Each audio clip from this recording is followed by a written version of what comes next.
फतेह। सो अज की जी इकट्ठता रखी आ, इसका मुख्य कारण उद्देश्य कि जो पिछले दिन आप देखा सारे टीवी चैनलों पर चल रहा यूपी के एक पिंड है हाथरस, उतों एक लड़की मनीषा जिन्हों के कुछ वैसी नौजवानों वालों क्योंकि वो सह रही थी, वो साह चल रहे थे, वो बच सकती थी, पर गंदे सिस्टम की भेट जी ना तो उसको चंगी तरह कोई उत्थे सेहत सहूलत दी गई, उसका ट्रीटमेंट उसका इलाज होया।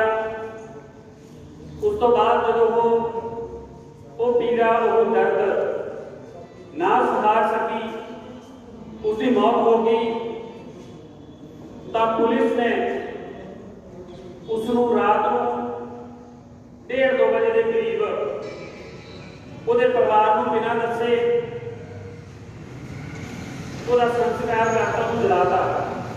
मोदी सरकार मुर्दाबाद, मोदी सरकार मुर्दाबाद, मोदी सरकार मुर्दाबाद, मोदी सरकारियां नूं फांसी दो, फांसी दो, फांसी दो, बलात्कारियां नूं फांसी दो, फांसी दो, फांसी दो, मनीषा नूं इंसाफ दो, इंसाफ दो, बलात्कारियां नूं फांसी मुर्दाबाद, मुर्दाबाद, मुर्दाबाद, मोदी सरकार मुर्दाबाद, मुर्दाबाद, मुर्दाबाद, मोदी सरकार मुर्दाबाद, मुर्दाबाद, मुर्दाबाद, मोदी सरकार मुर्दाबाद, मुर्दाबाद, मोदी सरकार मुर्दाबाद, मुर्दाबाद। हाय हाय हाय हाय हाय हाय हाय हाय हाय हाय। जस्टिस फॉर मनीषा का इंसाफ का मार्च कढ़िया जां पुतला फूकिया, की कहना चाहोगे, क्यों ਇਹੋ ਜਿਹੀ नौबत आई? ਅੱਜ देखो सारे जहान नूं मीडिया के राही ये पता चल चुकिया जो पिछले दिनी मनीषा नाम की लड़की जो यूपी के हाथरस पिंड की सीगी, ਉਹਦੇ ਨਾਲ 4 नौजवानों ने ਜਿਹੜਾ बलात्कार किया, बलात्कार करन तो बाद ਉਹਦੀ जीभ ਵੱਢੀ गई और ਉਹਦੇ ਜਿਹੜੇ गुप्त अंग ਦੇ ਉੱਤੇ तेल पा के ਉਹਨੂੰ ਅੱਗ ਲਾਈ गई। यही नहीं, उस तो बाद उन्होंने तो ਉਹਦੇ ਨਾਲ ਧੱਕਾ ਕਰੇ ਹੀ, ਉਹਨਾਂ ਬਲਾਤਕਾਰੀਆਂ ਨੇ ਤਾਂ ਬਲਾਤਕਾਰ ਕੀਤਾ।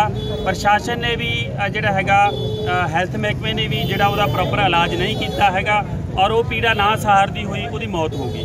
उस तो अगे बढ़ के प्रशासन ने, सरकार ने उन्होंने बलात्कारियों के खिलाफ एक्शन लैन की बजाय, उन्होंने खिलाफ परचा दर्ज करने की बजाय जिहड़ा उहदी लाश नूं रात नूं परिवार नूं दसे बिना, उन्होंने ध्यान दे विच उन्होंने उहदी शक्ल दिखाए बिना रात नूं 1-1:30 बजे जाके उहदा जिहड़ा संस्कार कर दिता जांदा, वो भी तेल पा के, कोई ये नहीं कि लकड़ां ते तेल पा के उहनूं साड़ दिता जांदा। ये सबूत मिटाउण की कोशिश सी, क्योंकि पता लग रहा है सोशल मीडिया ते फोटोज़ वायरल हो रही नेगियां कि वह बलात्कारियों के विच एक जिहड़ा हैगा योगी दा और मोदी दा बीजेपी का कोई लीडर है, उसका बेटा उहदे विच शामिल है। उन्होंने बचाउण दे लई सारे सरकार दे हत्थ सीगा और उस पिंड नूं जिहड़ा छाउणी च तब्दील करता, इत्थों तक कि मीडिया नूं भी उहदे कोले नहीं सी जाण दे रहे। आम लोगों ने तां आम जां होर सियासी जां समाज सेवियां ने तां की जाना सीगा। सो कल जिहड़ा हैगा उत्थे मीडिया ने जोर पा के वो सारा जो उत्थे होया, जो तांडव सरकार ने नच्चा हैगा, वो सारा लोगों ने सामने लिआंदा। ते असी भी अपना फर्ज इंसानियत के नाते साडा सारा दा फर्ज बनदा, पार्टियां तो जथेबंदियां तो उपर उठ के इंसानी के नाते साडा फर्ज बनता कि भी असी इस जबर जुल्म के खिलाफ आवाज़ चकीए और उस भैन नूं इंसाफ दिवाईए, उस परिवार नूं इंसाफ दिवाईए और सरकार नूं ये असी अपील करते हैं और सरकार नूं ये सुनेहा भी दिंदे आ कि भी कानून बलात्कारां नूं रोकण दे लई उन्हां दोषियां नूं सजावां सख्त सजावां देण लई कानून बनने चाहिए ने। ਜਿਹੜੇ ਐਸਿਡ ਸਿੱਟ ਕੇ ਜਿਹੜੇ ਜਿਉਂਦੀਆਂ ਲਾਸ਼ਾਂ ਬਣਾ ਕੇ ਲੜਕੀਆਂ ਨੂੰ ਛੱਡ ਦਿੰਦੇ ਨੇ, ਉਹਨਾਂ ਦੇ ਪ੍ਰਤੀ ਸਖਤ ਕਾਨੂੰਨ ਬਣਨੇ ਚਾਹੀਦੇ ਨੇ, ਨਾ ਕਿ ਜਿਹੜੇ ਕਾਨੂੰਨਾਂ ਦਾ ਲੋਕ ਵਿਰੋਧ ਕਰਦੇ ਨੇ, ਚਾਹੇ ਉਹ ਖੇਤੀ ਜਿਹੜਾ ਆਰਡੀਨੈਂਸ ਹੋਣ, ਉਹਨਾਂ ਨੂੰ ਕਾਨੂੰਨ ਬਣਾਇਆ ਗਿਆ, ਲੇਬਰ ਆਰਡੀਨੈਂਸ ਜਿਹੜਾ ਕਾਨੂੰਨ ਬਣਾਇਆ ਗਿਆ। ਲੋਕ ਵਿਰੋਧੀ ਫੈਸਲੇ ਲੈਣ ਦੀ ਬਜਾਏ ਲੋਕਾਂ ਦੇ ਪੱਖ ਦੇ ਫੈਸਲੇ ਕਾਰਪੋਰੇਟ ਘਰਾਣਿਆਂ ਦੇ ਹੱਥਾਂ 'ਚ ਨਾ ਖੇਡੋ, ਆਮ ਲੋਕਾਂ ਦੀ ਆਵਾਜ਼ ਸੁਣੋ, ਕਿਉਂਕਿ ਇਹ ਜਿਹੜੀਆਂ ਕੁਰਸੀਆਂ ਨੇ ਇਹ ਲੋਕਾਂ ਦੇ ਹੱਥ ਵਿੱਚ ਆ ਤੇ ਅਗਲੇ ਸਮੇਂ ਫਿਰ ਇਹਦਾ ਸਰਕਾਰਾਂ ਨੂੰ ਜਿਹੜਾ ਖਮਿਆਜਾ ਭੁਗਤਣਾ ਪੈਣਾ ਹੈਗਾ। ਜੇ ਲੋਕਾਂ ਦੇ ਨਾਲ ਤੁਸੀਂ ਬੇਇਨਸਾਫੀ ਕਰੋਗੇ, ਧੱਕਾ ਕਰੋਗੇ।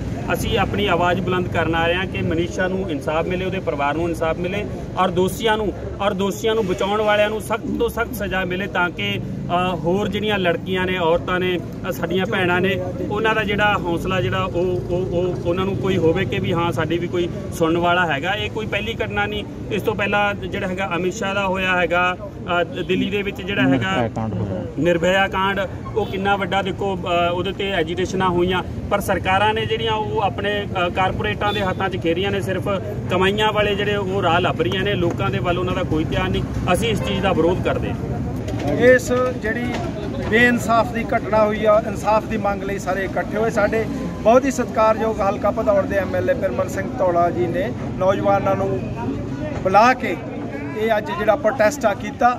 ਸੋ ਮੈਂ ਇਹੀ ਕਹਿ ਸਕਦਾ, ਮਨੀਸ਼ਾ ਹਮ ਸ਼ਰਮਿੰਦਾ ਹੈ, ਤੇਰੇ ਕਾਤਲ ਜਿੰਦਾ ਹੈ। ਸਤਿਕਾਰਯੋਗ ਦੋਸਤੋ, ਪੰਜਾਬ ਵਿੱਚ ਜਾਂ ਦੇਸ਼ ਵਿੱਚ ਜਿਸ ਤਰ੍ਹਾਂ ਲੋਕਾਂ ਦੇ ਹੱਕਾਂ ਹਕੂਕਾਂ ਤੇ ਡਾਕਾ ਮਾਰਿਆ ਜਾ ਰਿਹਾ, ਚਾਹੇ ਮਨੀਸ਼ਾ ਨਾਲ ਜਿਹੜੀ ਘਟਨਾ ਹੋਈ, ਚਾਹੇ ਕਿਸਾਨ ਸੰਬੰਧੀ ਜਿਹੜੀ ਕਿਸਾਨਾਂ ਦੇ ਹੱਕ ਮਾਰੇ ਜਾਣੇ, ਹੱਕਾਂ ਹਕੂਕਾਂ ਤੇ ਜਿਹੜਾ ਡਾਕਾ ਮਾਰਿਆ ਜਾ ਰਿਹਾ, ਜਿਹੜੇ ਸੰਵਿਧਾਨ ਦੇ ਨਿਰਮਾਤਾ ਘਾੜਾ ਨੇ ਜਾਂ ਜਿਹੜੇ ਸੰਵਿਧਾਨਕ ਪ੍ਰਣਾਲੀਆਂ ਜਿਹੜੇ ਅੱਗੇ ਕਰਦੇ ਨੇ, ਉਸ ਨੂੰ ਯੂਜ਼ ਕਰਕੇ ਲੋਕਾਂ ਦੇ ਹੱਕਾਂ ਹਕੂਕਾਂ ਵਾਸਤੇ ਵਰਤਦੇ ਨੇ, ਉਹਨਾਂ ਨੂੰ ਮੈਂ ਦੱਸਣਾ ਚਾਹੁੰਦਾ ਵੀ ਜੇ ਇਸ ਤਰ੍ਹਾਂ ਹੀ ਸਾਡੇ ਹੱਕਾਂ ਹਕੂਕਾਂ ਤੇ ਡਾਕਾ ਮਾਰਿਆ ਗਿਆ ਤਾਂ ਇਹ ਜਿਹੜੇ ਨੌਜਵਾਨ ਜਿਹੜਾ ਸੰਘਰਸ਼ ਹੈ ਇੱਕ ਦਿਨ ਹਥਿਆਰਬੰਦ ਸੰਘਰਸ਼ ਵੱਲ ਪ੍ਰੇਰਿਤ ਹੋ ਜੂ। ਸੋ ਲੋੜ ਹੈ ਵੀ ਇਨਸਾਫ ਜਿਹੜਾ ਜੰਗਲ ਦਾ ਰਾਜ ਮੋਦੀ ਨੇ ਤੇ ਅਮਿਤ ਸ਼ਾਹ ਨੇ ਦੇਸ਼ ਵਿੱਚ ਚਲਾਇਆ, ਉਸ ਨੂੰ ਬੰਦ ਕੀਤਾ ਜਾਵੇ ਤੇ ਜਿਹੜੀ ਮਨੀਸ਼ਾ ਦੀ ਜਿਹੜੀ ਆਵਾਜ਼ ਹੈ ਇਸ ਨੂੰ ਜਿਹੜਾ ਦਬਾਇਆ ਗਿਆ। ਜਿਸ ਤਰ੍ਹਾਂ ਦੇਸ਼ ਵਿੱਚ ਸਭ ਤੋਂ ਵੱਡਾ ਗੁੱਸਾ ਤਾਂ ਇਸੇ ਕਾਰਨ ਹੈ ਵੀ ਉਹਨਾਂ ਦਾ ਜਿਹੜਾ ਪਰਿਵਾਰ ਦਾ ਹੱਕ ਸੀਗਾ, ਇੱਕ ਸੰਵਿਧਾਨਕ ਹੱਕ ਸੀ ਆਪਣੀ ਬੇਟੀ ਦੀ ਅੰਤੇਸ਼ਟੀ 'ਚ ਹਿੱਸਾ ਲੈਂਦੇ, ਉਹਨਾਂ ਦੇ ਕਿਸ ਤਰ੍ਹਾਂ ਡਾਕਾ ਮਾਰਿਆ ਗਿਆ। ਵੱਡੀ ਪਾਰਟੀਆਂ ਦੇ ਜਿਹੜੇ ਲੀਡਰ ਆ ਉਹਨਾਂ ਨੂੰ ਮਿਲਣ ਨਹੀਂ ਦਿੱਤਾ ਗਿਆ। ਇਹ ਕੀ ਹੈ? ਇਹ ਹਿਟਲਰ ਸ਼ਾਹੀ ਨਹੀਂ, ਦੇਸ਼ ਦਾ ਕੀ ਹੈ? ਇਹ ਜਿਹੜੀ ਹਿਟਲਰ ਸ਼ਾਹੀ ਆ, ਇਸ ਦੇ ਖਿਲਾਫ ਲੋਕਾਂ ਨੇ ਹੁਣ ਜਿਹੜਾ ਸੰਘਰਸ਼ ਆ ਸ਼ਾਂਤਮਈ ਢੰਗ ਨਾਲ ਸੰਘਰਸ਼ ਹੋ ਰਿਹਾ। ਮੈਂ ਵਾਰਨ ਕਰਦਾ ਵੀ ਇਹ ਸੰਘਰਸ਼ ਕਿਤੇ ਹੋਰ ਰੂਪ ਨਾ ਲੈ ਲੇ। ਇਹ ਦੇਖਣ ਦੀ ਲੋੜ ਹੈ ਦੇਸ਼ ਦੇ ਲੋਕਾਂ ਨੂੰ ਅੱਜ।